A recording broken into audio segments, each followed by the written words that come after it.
অন্তর্বর্তী সরকার গঠনের পর প্রথমবারের মতো প্রধান উপদেষ্টার সঙ্গে বৈঠকে রাজনৈতিক দলের নেতারা। সোমবার বিকেলে প্রধান উপদেষ্টার সরকারি বাসভবন যমুনায় প্রবেশ করে বিএনপির নীতি নির্ধারণী ফোরাম। দলটির মহাসচিব মির্জা ফখরুল ইসলাম আলমগীরের নেতৃত্বে 10 সদস্যের একটি প্রতিনিধি দল প্রায় আধা ঘণ্টা বৈঠক করেন অন্তর্বর্তী সরকারের উপদেষ্টাদের সঙ্গে। বৈঠক শেষে বিএনপি মহাসচিব বলেন, অন্তর্বর্তী সরকারকে নির্বাচনের উপযুক্ত পরিবেশ তৈরির সময় দেয়া হয়েছে। শেখ হাসিনা দেশ থেকে পালিয়ে জনগণের বিজয় নষ্ট করার ষড়যন্ত্র করছে বলে অভিযোগ করেন তিনি। গণতান্ত্রিক সংস্কার, রাষ্ট্রীয় কাঠামোগুলোর সংস্কার, গণতান্ত্রিক প্রতিষ্ঠানগুলো আবার বিনির্মাণ করা, সাংবিধানিক সংস্কার এবং গণতান্ত্রিক প্রতিষ্ঠানগুলো দাঁড়িয়ে গেলে ভবিষ্যতে আমাদের এই প্রজন্মকে, আমাদের পরের প্রজন্মকে এগুলো নিয়ে আর কোনোদিন সংগ্রাম করতে হবে না। যে সরকারকে সহায়তা করা এটা প্রতিটি দেশপ্রেমিক মানুষের একমাত্র কর্তব্য।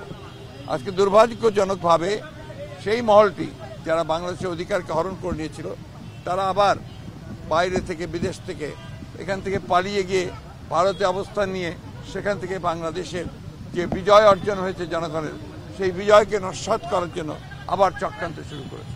মাইনরিটির ওপরে অত্যাচার নির্যাতনের যে একটা গল্প ফাঁদা হয়েছে, সেই গল্পটা পুরোপুরিভাবে উদ্দেশ্যমূলক এবং বাংলাদেশকে মেলাইন করা, এই সরকারকে মেলাইন করা, ছাত্র জনতার আন্দোলনকে একেবারে নস্যাৎ করে দেওয়ার আরেকটি চক্রান্ত। পরে বাংলাদেশ জামাত ইসলামীর নেতাদের সঙ্গে বৈঠকে বসেন প্রধান উপদেষ্টা। জামাতের আমিরের নেতৃত্বে নায়েবে আমির, সহকারী সেক্রেটারি, ঢাকা মহানগর উত্তর ও দক্ষিণের আমির সহ 11 সদস্যের প্রতিনিধি দলের বৈঠক হয় চলমান রাজনৈতিক পরিস্থিতি নিয়ে।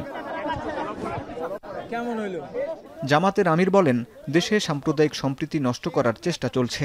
ছাত্র আন্দোলন ভিন্ন খাতে প্রবাহিত করতেই জামাতকে নিষিদ্ধ করা হয় বলে মনে করেন তিনি। আমরা এখানে দলীয় দাবি দাওয়া নিয়ে আসি, আমরা এসেছি জাতীয় স্বার্থের বিষয়টা আলোচনা করতে।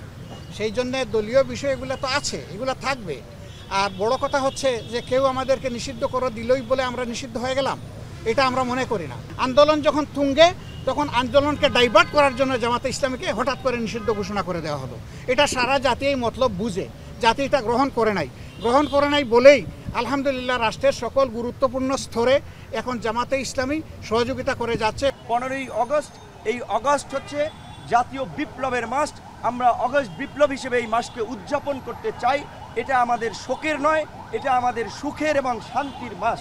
কাজী এই 15ই আগস্টকে কেন্দ্র করে যে জাতীয় শোক দিবস, এই স্বৈরাচারী ফ্যাসিস্ট সরকারের যে নেওয়া সিদ্ধান্ত সেটা বাতিল করা এবং ওই দিন সরকারি যে ছুটি ছিল সেটাও বাতিল করে স্বাভাবিক কার্যক্রম চালু করা। কোনো ব্যক্তি কেন্দ্রিক পূজা আমাদের এই রাষ্ট্র যাতে আর না করে, স্বাধীনতার ঘোষণাপত্রের এটা বিপক্ষ, গণপ্রজাতন্ত্র গঠনের এটা বিপক্ষের চরিত্র যে কোনো ব্যক্তিকে কেন্দ্র করে কোনো দিবস বা শোক পালনের ঘোষণা করা। পশ্চিমা বিশ্বের কোথাও এটা নেই। বিএনপি এবং জামাতের পর প্রধান উপদেষ্টার সঙ্গে বৈঠকে বসেন এবি পার্টি ও গণ অধিকার পরিষদের নেতারা। তারা 15 আগস্টকে সরকারি দিবস বাতিলের দাবি তুলে ধরেন। শেখ হাসিনার বিচারের দাবিতে জনতার মঞ্চ গঠন করার উদ্যোগ নেওয়া হচ্ছে।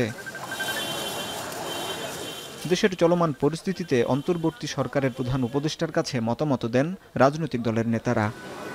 2014, 2018 এবং 2024-এর জাতীয় নির্বাচনকে যারা প্রত্যাখ্যান করেছিল সেসব শীর্ষ রাজনৈতিক দলের নেতাদের সঙ্গে বৈঠক করেন অন্তর্বর্তীকালীন সরকারের প্রধান উপদেষ্টা ডক্টর মোহাম্মদ ইউনূস। ডক্টর ইউনূসকে প্রতিটি রাজনৈতিক দলের নেতারা আশ্বাস দেন যে তারা এই সরকারকে সহযোগিতা করবেন এবং যে কোনো ষড়যন্ত্র মোকাবেলায় তারা একসঙ্গে কাজ করবেন। রাষ্ট্রীয় অতিথি ভবন যমুনা থেকে হাসিব বিল্লাহ, এখন, ঢাকা।